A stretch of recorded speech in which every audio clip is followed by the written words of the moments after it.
Je me souviens quand je suis retournée au travail la semaine d'après et qu'on m'a dit « Ça va, t'as passé un bon week-end ?» Et j'ai regardé mes collègues en leur disant « Mais t'imagines même pas ce qui m'est arrivé, quoi. Je me suis fait baptiser, quoi. » J'ai commencé à lire la Bible. Toutes les paraboles de Jésus, j'essaie de les apprendre parce que je les trouve vraiment très, très percutantes. Et c'est vrai que depuis ce moment-là, en fait, c'est ça, depuis 2022, c'est à ce moment-là où j'ai vraiment eu un déclic. Je me rappelle même de la prière, en fait. Je suis tombé à genoux en larmes, en fait, et je lui ai dit, voilà, je te demande encore une dernière fois, montre-moi vraiment que tu existes, parce que là, moi, en fait, de mon côté, je pose les armes, en fait, là, j'arrête là.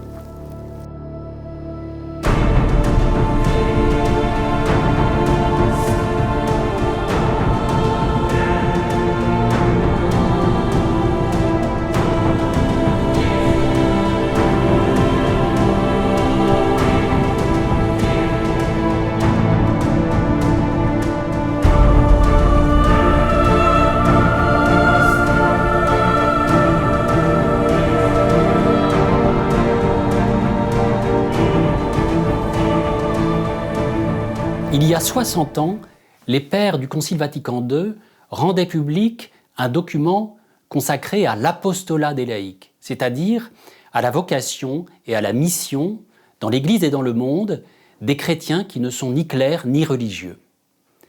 Ce document, intitulé en latin Apostolicam Actuositatem, se présente sous la forme d'un décret qui déploie le 4e chapitre de la Constitution dogmatique sur l'Église, Lumen Gentium.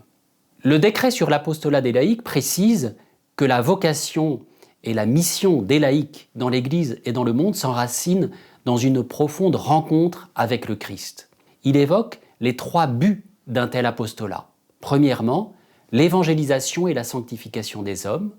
Deuxièmement, le renouvellement chrétien de l'ordre temporel, c'est-à-dire la transformation de la société à la lumière de l'Évangile, par le travail notamment. Troisièmement, l'action caritative. Puis le décret sur l'apostolat des laïcs présente les 5 grands champs d'un tel apostolat.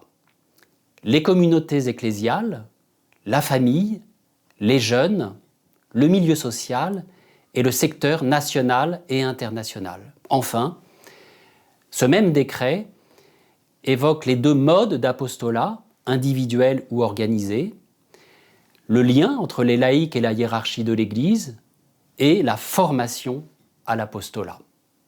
Cette vidéo et les 2 autres qui vont suivre proposent de découvrir ou de redécouvrir le décret sur l'apostolat des laïcs à la lumière de l'expérience de chrétiens engagés, et plus précisément à la lumière de l'expérience de chrétiens qui viennent de recevoir le baptême ou la confirmation.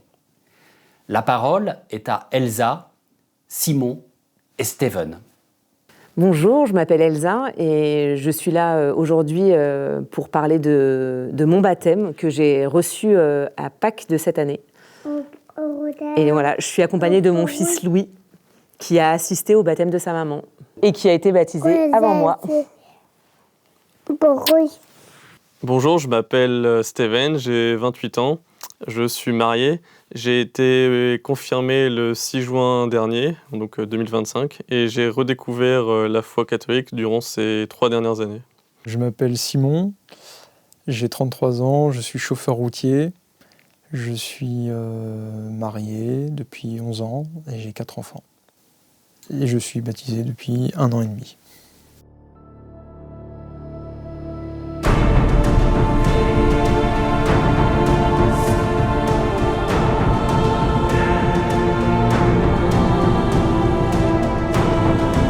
Chez moi.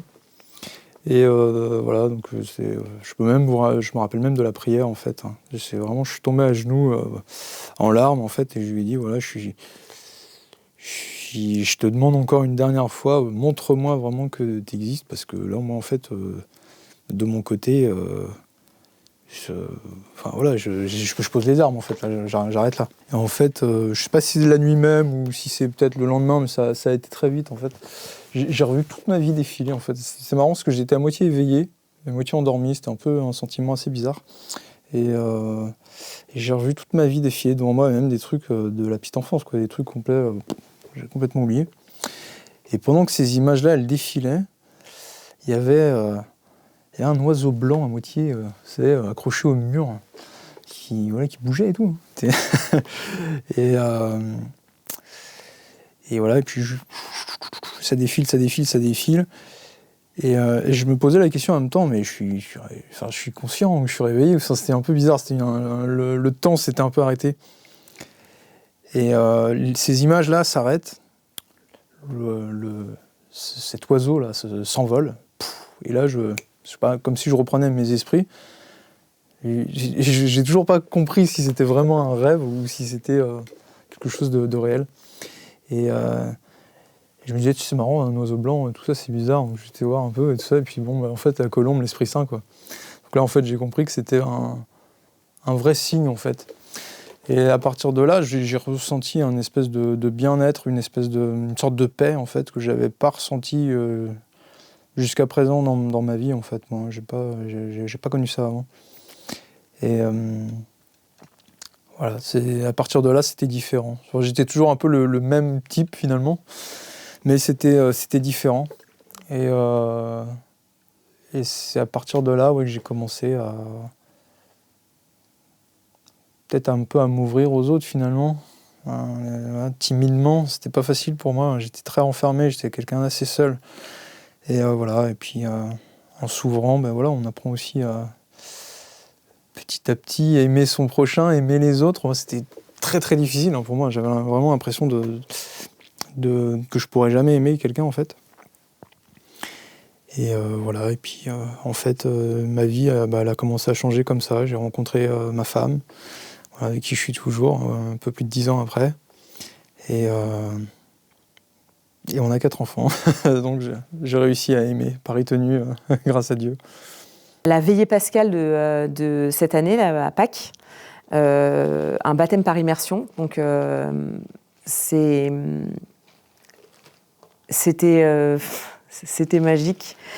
On a fait une petite mise en scène dans la piscine baptismale avant l'après-midi, juste avant la soirée.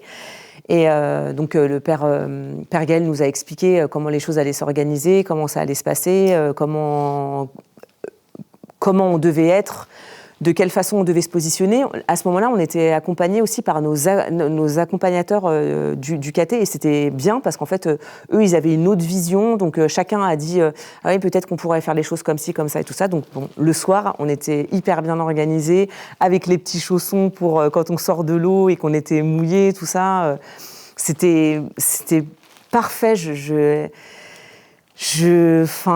Et la chaleur, le monde qui était là. Il s'est passé presque 10 ans, je pense, avant que je demande le baptême. Parce que en fait, j'étais un peu idiot. Moi, je voulais tout savoir, je voulais être sûr de tout. Et il y avait plein de choses avec lesquelles j'étais pas sûr d'être vraiment en accord. En fait, c'est vrai si vous voulez, quand vous grandissez pas dans la religion catholique, vous avez vraiment l'impression que en fait, c'est presque quelque chose d'un peu faible. Et moi, je pouvais pas accepter en fait ce genre de choses. Et en même temps, j'étais quand même touché par l'Esprit Saint. Bon, j'aurais pu me lancer à faire du catéchisme, en fait. Je pense que j'aurais gagné du temps. Mais je pense que j'étais peut-être pas encore tout à fait prêt. Et donc, non, il s'est passé presque 10 ans où je me rappelle, en fait, j'avais été à l'église un dimanche. Et en fait, sans même réfléchir, je vois le prêtre. Je dis bonjour, monsieur, je voudrais être baptisé. Voilà, comment ça se passe? Et voilà, ça s'est fait comme ça. J'ai pris mes cours de caté. Presque 10 ans après. Ouais. On a été baptisés et confirmés, donc voilà, ça a été la première fois pour moi où je me suis retrouvée en face du prêtre et où j'ai eu l'hostie dans la bouche, où en plus ce jour-là, on a aussi eu le corps et le sang du Christ, quoi. Donc ça, je j'ai vraiment pas de mots.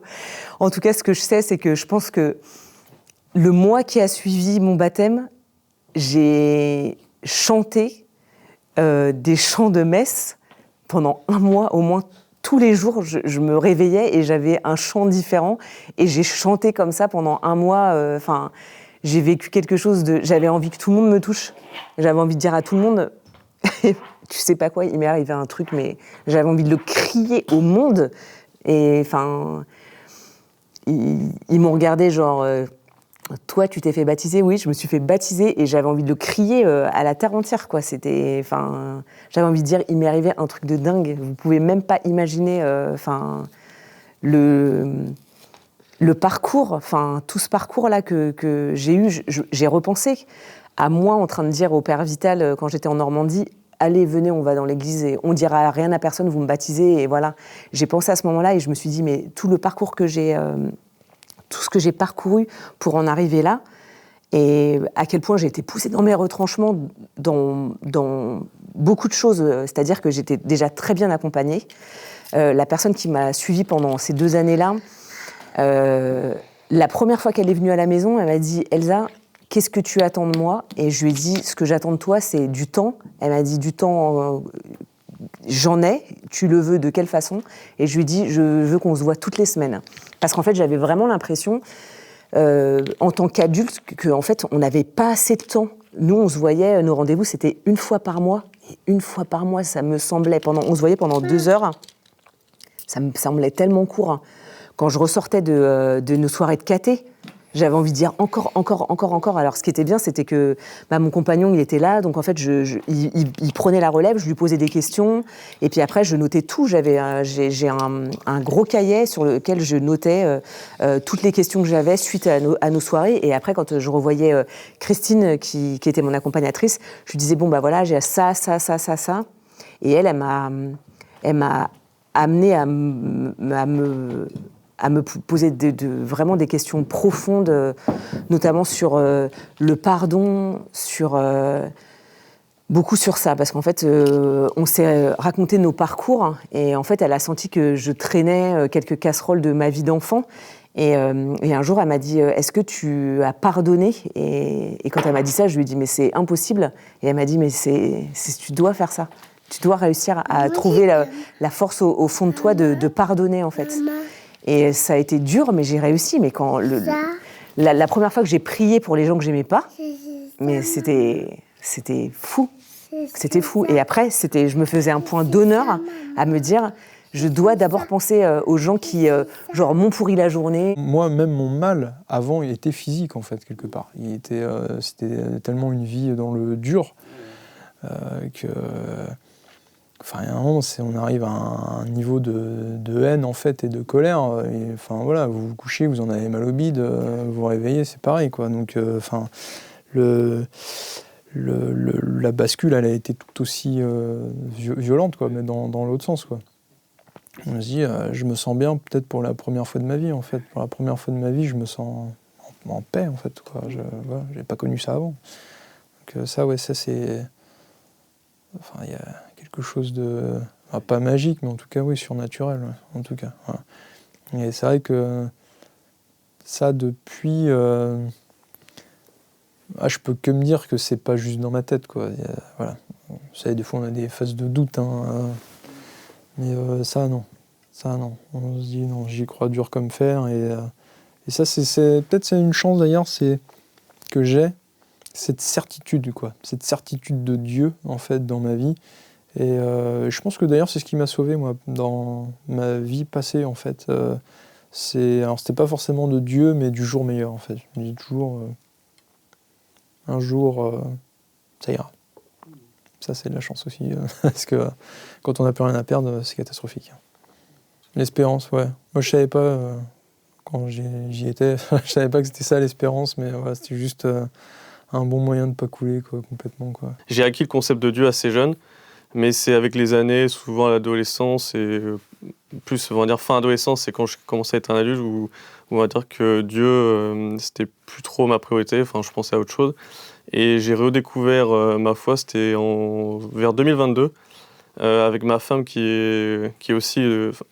qui était un peu comme moi en termes de chemin, c'est-à-dire qu'elle avait perdu un peu la foi. Elle est hindoue, elle avait perdu la foi et en fait on a redécouvert notre foi chacun ensemble.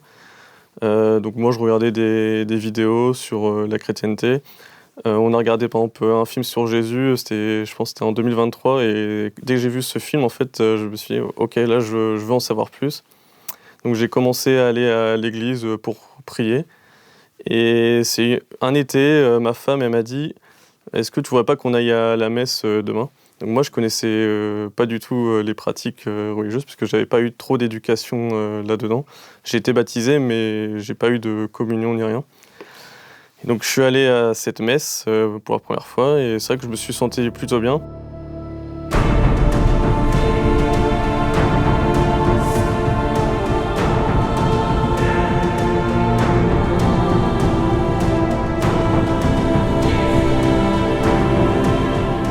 Et au moment de la communion, en prenant l'hostie, en fait, le père Yann a vu que j'étais pas trop à l'aise, enfin il a senti que quelque chose n'allait pas, et il m'a demandé est-ce que j'avais déjà fait ma communion et j'avais dit non. Donc il m'a dit venez me voir à la fin de la messe et c'est comme ça qu'il m'a proposé de faire les confirmations adultes qui commençaient en septembre. Et à partir de ce moment-là, je suis allé à la messe plusieurs fois par mois. J'ai commencé à lire la Bible.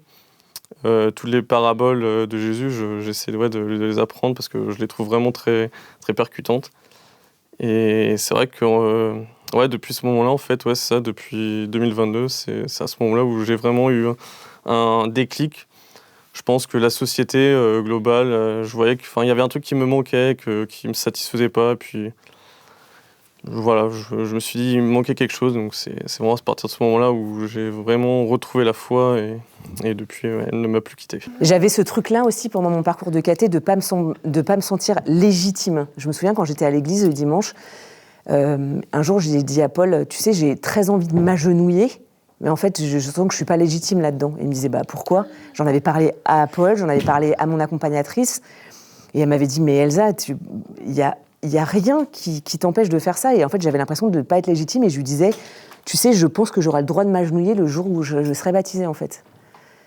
Et du coup, j'ai été baptisée. Quand j'ai reçu l'hostie, je me suis dit que de toute façon, l'hostie, je ne pourrais que la recevoir en étant agenouillée. Mais après, je suis retournée à la messe et j'avais toujours ce truc-là de me dire « j'ai pas le droit de me mettre à genoux, j'ai pas le droit de me mettre à genoux ». Jusqu'à temps qu'un jour, mon compagnon me dise « Elsa, qu'est-ce qui t'empêche de faire ça ?» Et je lui dis « j'en sais rien, mais Et il m'a dit « tu sais quoi, je vais te faire, quand il faudra que tu te mettes à genoux, je vais te tirer vers le sol. » Et en fait, c'est ce qu'il a fait la première fois et j'ai mis mes genoux à terre.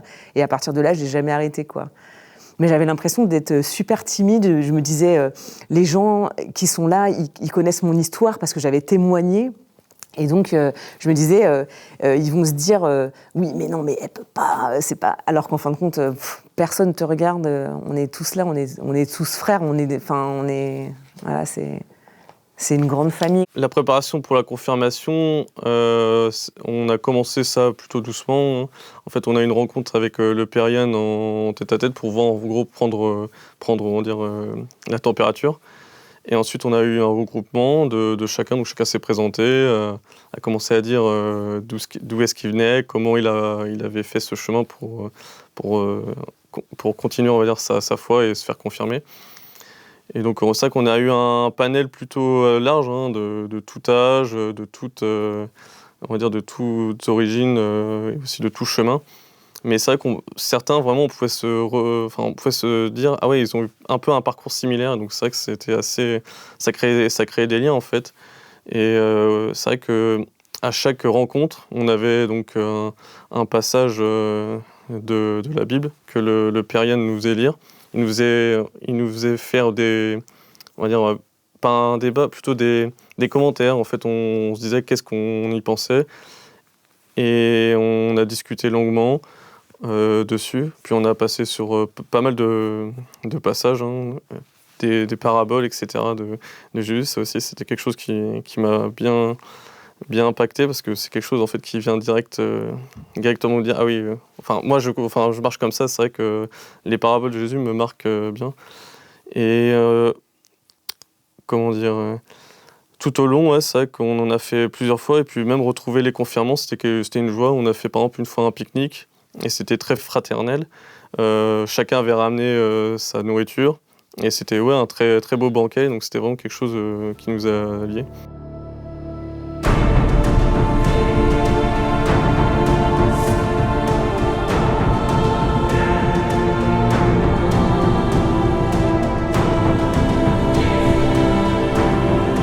Ma famille n'était pas très pratiquante. Mon père n'est pas croyant et pas pratiquant. Par contre, quand je lui ai dit que j'allais me faire confirmer, il a eu un grand sourire en fait. Il était super content et on a eu la rencontre avec le prêtre, justement, qu'on allait voir les moines en février. Et il a parlé qu'en gros, le cousin de mon grand-père, donc de son père, était un prêtre qui avait voyagé partout dans le monde. Et quand il est décédé, il y a eu en fait beaucoup de monde de partout dans le monde qui sont venus à son enterrement. Donc c'était quand même quelqu'un d'assez influent. Et c'est vrai que je ne sais pas si ça a fait quelque chose dans l'esprit de mon père, mais je sens quand même qu'il est plus ouvert sur ça. Ma mère, elle était croyante, mais pas pratiquante. Je les ai emmenés d'ailleurs à une messe une fois, c'était cet été. Et oui, ils ont plutôt apprécié. En ce qui concerne ma femme, elle vient à la messe avec moi. Et puis c'est vrai qu'on fait ça ensemble en fait. Des fois je regarde des films hindous, nous on regarde des films chrétiens, par exemple la série de Chosen, etc. Et pour ce qui concerne mes grands-parents, eux ils sont croyants et pratiquants, donc ça les a arrivés. Ils étaient très étonnés, ah bon, Steven va se faire confirmer, donc ils étaient très surpris mais agréablement. Ma tante qui est croyante mais pas pratiquante. Et quand je lui ai dit que j'allais faire ce parcours pour me faire confirmer, je pense qu'elle s'est dit qu'elle aussi, elle voudrait retourner avec ses filles peut-être à la messe, parce qu'elle me disait que c'est ce qui pouvait lui manquer parfois. C'était juste après Noël, on avait eu cette discussion. Et voilà, c'est vrai que... Alors il y en a qui... On pourrait dire que des fois se demandent pourquoi j'ai fait ça, mais c'est pas vraiment la famille, c'était plus certains amis. Mais même ces amis qui demandent pourquoi j'ai fait ça, ils prennent ça plutôt bien et ils sont très respectueux. Donc j'ai pas eu de problème, on va dire, sur ce sujet-là. Il y a vraiment, en fait, le regroupement avec d'autres personnes sous la foi catholique, c'est quelque chose en fait que je trouve très très beau. J'ai pareil 3 amis, j'ai découvert que ils avaient aussi retrouvé la foi et on a fait parce qu'ils habitent assez loin.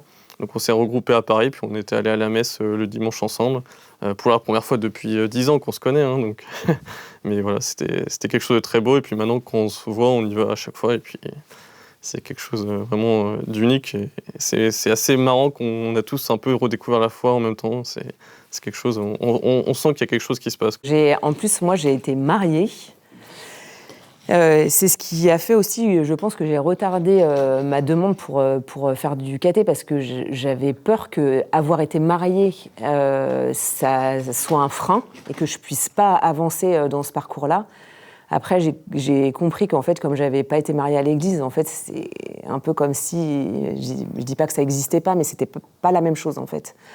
Donc, j'ai des enfants issus de mon mariage, j'en ai 3, et donc quand je vais commencer à leur dire « je vais faire du catéchisme, je veux être baptisée », eux, ça a été la grande surprise. Alors, j'avais déjà parlé de la religion avec mes enfants, beaucoup, parce que j'y étais attachée, parce que aussi j'avais aussi ma grand-mère paternelle qui était très croyante et qui m'en parlait beaucoup. Mais après, je la côtoyais pas tout le temps, mais en fait, elle m'en parlait et c'était j'aimais énormément entendre ma grand-mère me parler de Jésus, et j'allais aussi à l'église avec ma grand-mère paternelle, mais voilà. Et donc mes enfants, sur le coup, ils n'ont pas compris, mais en fait, pendant tout mon cheminement, je leur ai tout raconté.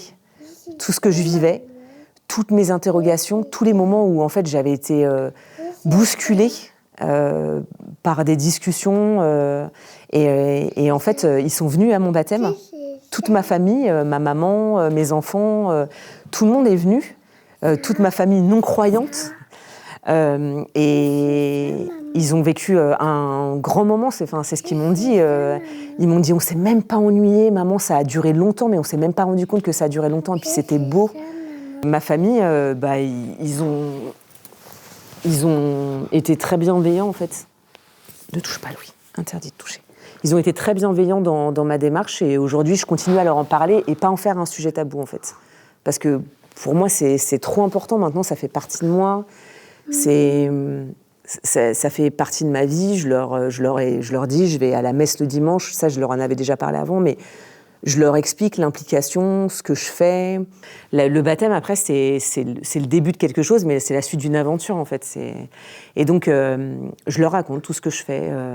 Là, j'ai fait le parcours alpha en tant que personne suivant le parcours.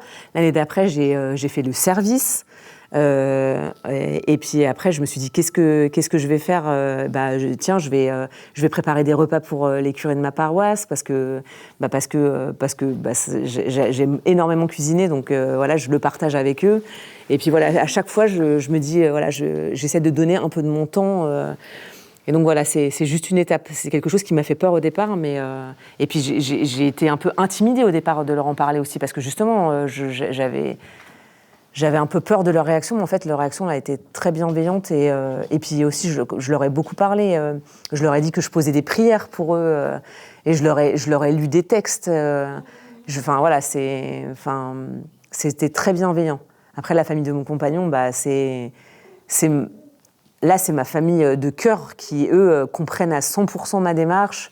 Et voilà, ils étaient aussi là à mon baptême. Et pour moi, c'était important, de les avoir avec moi. Parce que, pour le coup, eux, je savais aussi pourquoi ils étaient là. C'était pas que l'amour comme pour mes enfants. Là, c'était vraiment... Eux, il y avait toute la valeur, toute la spiritualité. Et puis, voilà... Ils comprenaient.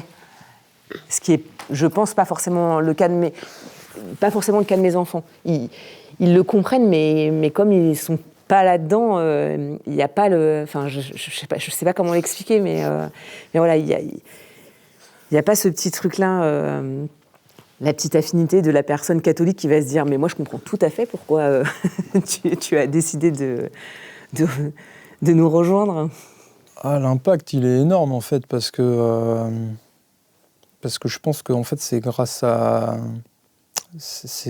la foi qu'on s'oublie, en fait, et qu'on pense d'abord à l'autre. Et ça, je pense que dans une famille, c'est vraiment nécessaire. Je pense qu'il faut vraiment tout donner pour les autres. Et c'est comme ça qu'on reçoit. Et voilà, ça, je pense souvent à ça. Quand j'ai pas envie, quand je suis un peu pris par la fatigue ou voilà, la journée a été difficile, je suis impatient. Voilà, je pense toujours à la foi, au Christ, et voilà, et c'est ça qui me redonne cette impulsion pour me donner aux autres, quoi. Voilà, donc c'est ça qui change, c'est garder le Christ comme un exemple, voilà, à chaque temps de la journée. Et c'est pas évident. Je dis pas que j'y arrive toujours. Hein. Ma femme aussi, ouais. Alors ma femme, elle a un petit peu plus la foi que moi au début. Hein. Moi, j'étais un petit peu, je vous disais, j'étais touché, en même temps un peu réfractaire. Voilà, c'est vrai que l'image du Christ, elle est beaucoup biaisée, hein, en fait. Hein. On voit... On l'imagine comme un personnage presque babacool, alors qu'en fait, c'est pas du tout le cas, quoi. C'est vraiment un gars qui s'offre, qui donne sa vie par amour, et qui dit ce qui dérange, en fait. Hein. Sa vérité, cette parole est comme une épée, hein, c'est ce qu'on dit. Donc, non, c'est un gars hyper courageux, en fait. Hein. Voilà, c'est une religion d'homme. On a eu un bout de chemin ensemble, ouais, quand même, ouais, parce que bon, c'est pareil, elle était un petit peu éloignée de tout ça, comme je vous dis, elle avait la foi, mais vous savez, des fois la foi elle est un petit peu loin, et puis voilà, vous êtes dans votre présent, et il y a pas toujours de la place pour ça, quoi. Ouais, parfois il faut se recentrer, prendre du recul. Ouais. On éduque nos enfants dans la foi. Ils sont en école privée, catholique, et ils sont... notre fils aîné fait du scoutisme aussi. Voilà, c'est des valeurs en plus qui leur plaisent beaucoup, en fait. Hein. C'est ces valeurs de se donner, en fait, pour l'autre. Voilà, ils sont comme nous, hein, les adultes, ils sont pas toujours en vie. Mais en fait, voilà, on voit que souvent l'amour est plus grand que la flemme ou les caprices. Voilà. Louis, il a été baptisé avant moi. Louis, il a été baptisé avant moi parce qu'il est né en août, il a été baptisé en novembre. Donc Louis a été baptisé avant moi et Louis était là pour le baptême de sa maman. Et il va à la messe, Louis. À la messe. Oui. Louis, il a été sur tout le parcours Alpha et il va à la messe tous les dimanches. Donc il a déjà ces petites choses-là. Il s'agenouille et il fait le signe de croix. Le soir, avant de se coucher, on chante la chanson de Marie. Donc du coup, Louis, il est déjà très sensible à ça en fait. Donc pour moi, c'était important. On récite des petites prières. Voilà. On récite des prières et tu dis « Je vous salue Marie ». Et tu fais les petits signes de croix. Au nom du Père, du Fils et du Saint-Esprit.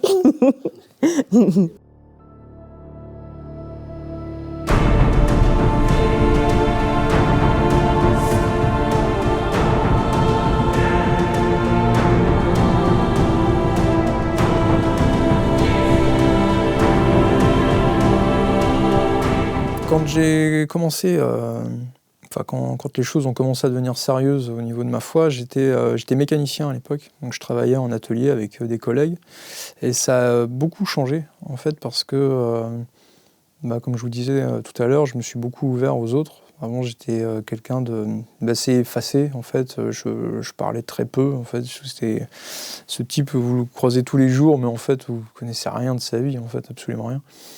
Et voilà, j'ai su m'ouvrir aux autres, m'ouvrir même aux clients qu'on croisait. Et ça a changé en fait. Je me suis amusé à trouver, vous savez, quelque part la part du Christ en fait qu'on a en nous en fait, vous voyez.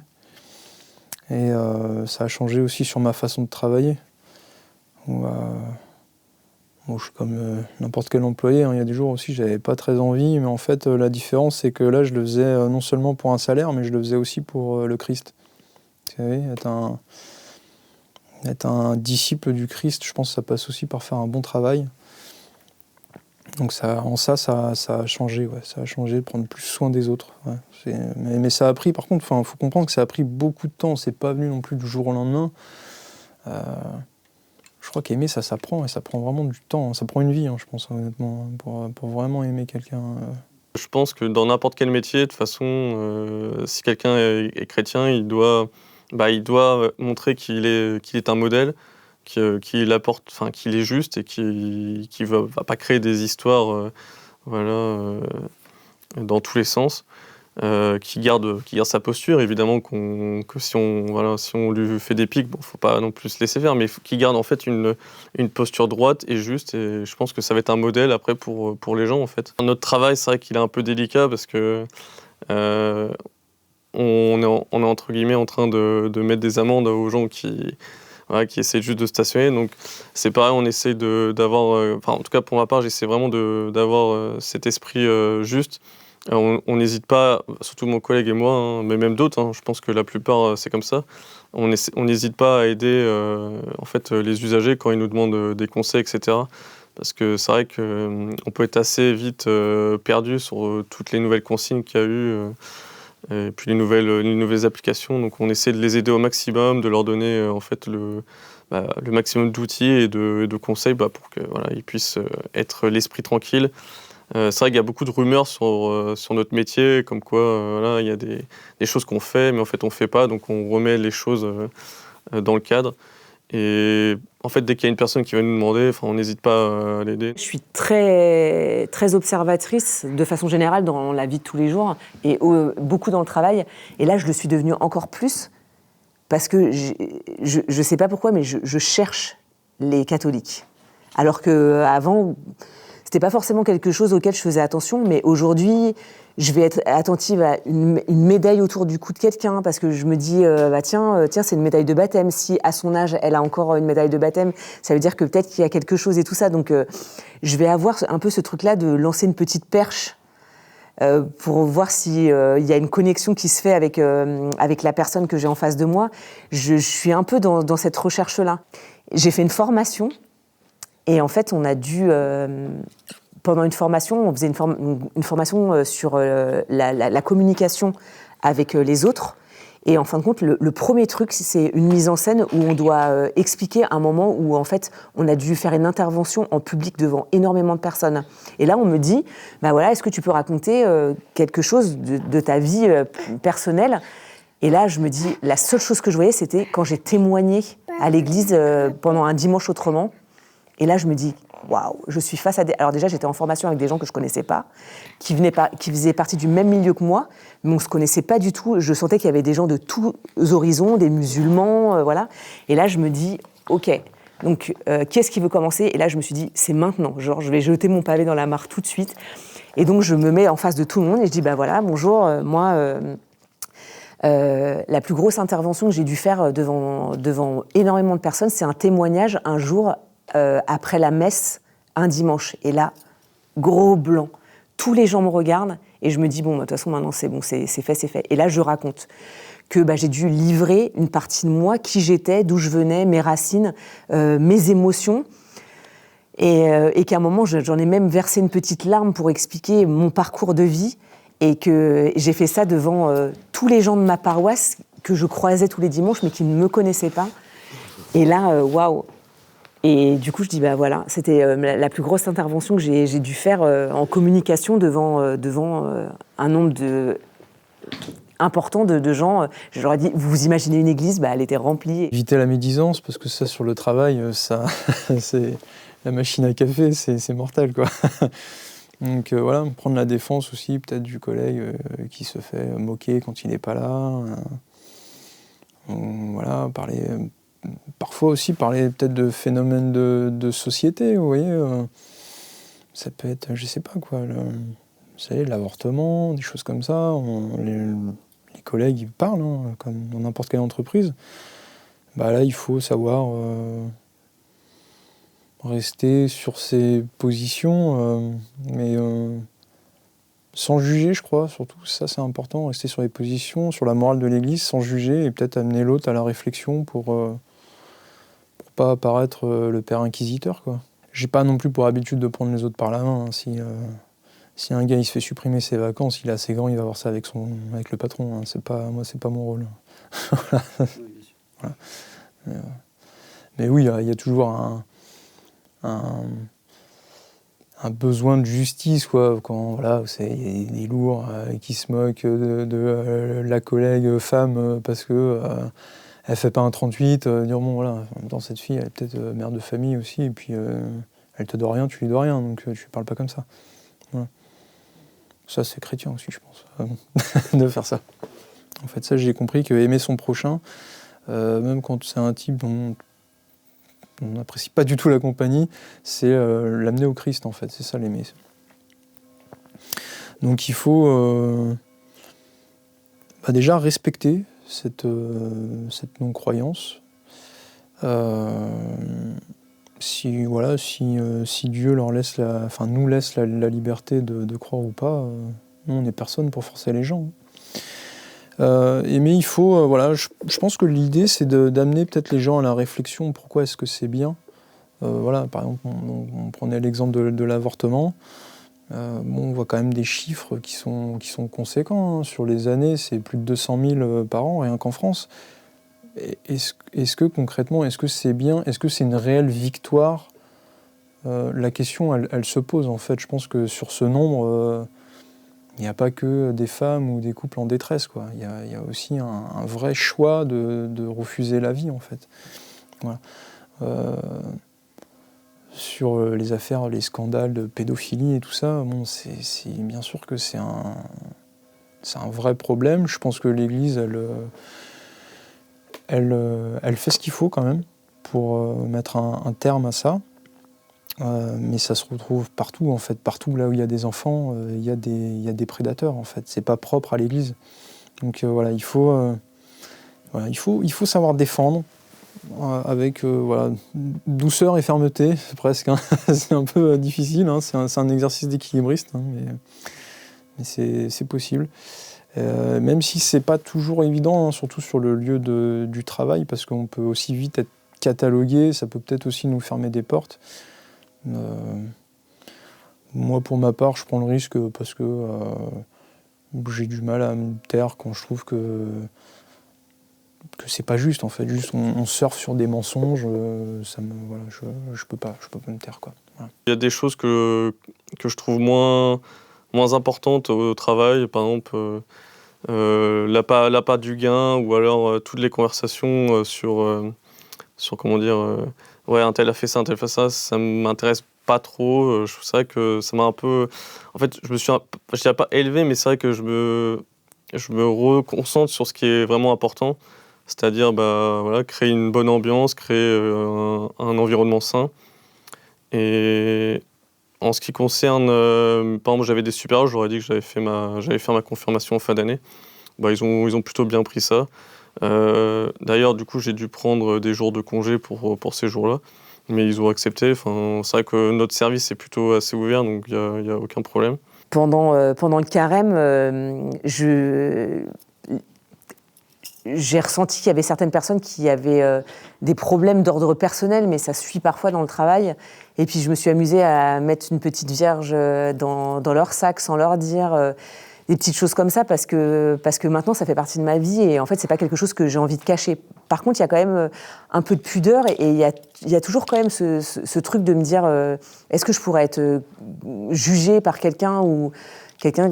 Il y a toujours une personne pour dire ouais, mais vous les cathos, à parler un peu comme ça. Et puis maintenant, quand je l'entends ça, je le prends personnellement, en fait. Il y a justement des collègues à moi, se dire ouais, mais c'est pas pour moi, en fait. Voilà, je suis rouillé, je regarde le foot, je bois de la bière, je suis divorcé, voilà, c'est pas ma vie, en fait. Et dire si moi je l'ai fait, justement, regarde tous les saints qui l'ont fait avant toi, Saint-Pierre, voilà, qui avait plutôt mauvais caractère, voilà, s'ils l'ont fait, regardez, Jeanne d'Arc, petite bergère qui était franchement sûrement illettrée et qui a été choisie par Dieu lui-même pour sauver la France, quoi. Je veux dire, je ne sais pas si on aura un destin aussi chevaleresque, mais c'est vraiment fait pour tout le monde. Et Jésus s'entourait de gens, et je pense qu'il y a rien qui lui fait plus plaisir qu'un type qui se repent, quoi. Voilà. Je pense que d'ailleurs la vraie foi, je crois que c'est ça, en fait. C'est savoir que de toute façon, de nous-mêmes, on n'y arrivera jamais. Vous savez, suivre les 10 commandements et tout ça, mais que par amour pour Dieu et avec sa grâce, on peut peut-être quand même s'améliorer un petit peu quand même. Déjà, voilà, vivre l'évangile avec le peu de choses qu'on y comprend, c'est déjà, je trouve que c'est déjà pas mal. Voilà. Moi, c'est ce que je me dis. Je cherche pas à être le chrétien bon sous tout rapport, parce que c'est pas... J'y arriverai pas. Mais voilà, avec le peu que je comprends de ma petite tête, c'est de m'approcher du Christ. Déjà, c'est pas mal. Et puis en fait, rétrospectivement, en 10 ans, je me dis, petit pas par petit pas, ma vie, elle a quand même pas mal changé. Donc si je l'ai fait, c'est que, voilà, tout le monde peut le faire. Là, j'ai certains de mes agents qui m'ont dit... du coup, on les a réunis la dernière fois, je rentre dans le bureau, et en fait, ils avaient un petit tas de petites vierges. Et c'était trop mignon. Et ils m'ont dit, ouais, Elsa, on les a gardées parce qu'on est sûr que ça vient de toi, en fait. Donc, alors déjà, j'avais tendance à porter un regard bienveillant, mais je le porte encore plus, avec encore plus de douceur. Et je me dis que moi, ça m'a aidée. Et au final, je dis pas qu'il n'y a rien qui me prédestinait, parce qu'au final, tout le monde... la porte, elle est ouverte pour tout le monde, mais je sais pas, ça a certainement dû changer. Je me rends pas compte, mais en tout cas moi ça m'a changé. Donc en fin de compte, je pense qu'il le voit.